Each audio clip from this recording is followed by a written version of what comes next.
และนี่ก็คือ1 วันที่อบรมในหน่วยงานภาครัฐในปี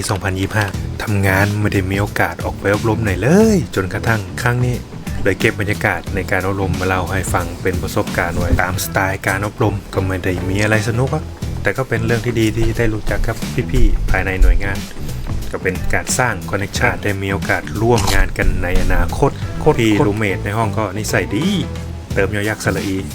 ยอกดอกโอเคไว้มีโอกาสจะมาเล่าประสบการณ์ใหม่คลิปนี้ไปละบาย